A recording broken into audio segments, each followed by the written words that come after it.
ఎవరితో మాట్లాడుతున్నావు? ఇదిగో పలానా వ్యక్తి నేను గాయపరిచానండి, బైబిల్ చెప్తాను నేను క్షమించాలి. క్షమించాలి. క్షమించిన తర్వాత మరలా వారితోనే సాంగత్యం చేస్తున్నావా? మరలా వారి దగ్గరికి వెళ్తున్నావా? కొన్నిసార్లు you have to make that distance. కొన్నిసార్లు ఏం చేయాలి తెలుసా? నీ ఫోన్లో కాంటాక్ట్ డిలీట్ చేయాలి. కొన్నిసార్లు ఏం చేయాలి తెలుసా? నీ వాట్సాప్లో అక్కడ మ్యూట్ కొట్టాలి, తెలుసా? కొన్నిసార్లు ఏం చేయాలి తెలుసా? లాక్ ఏం పెట్టుకో, defence system. It's just defence system. నేను క్షమించాను కానీ నా హృదయాన్ని నేను కాపాడుకుంటున్నాను. నేను క్షమించాను కానీ మరలా ఈ అవకాశం ఇస్తానికి నేను అనుమతిస్తున్నా.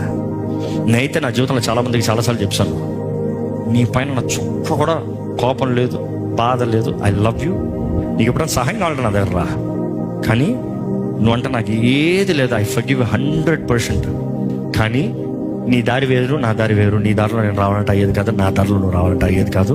దేవుడు నీకు నిర్ణయించిన దాని ప్రకారం నువ్వు వెళ్ళు, నేను నాకు నిర్ణయించిన దాని ప్రకారం నేను వెళ్తానని చెప్పి చూపిస్తాను.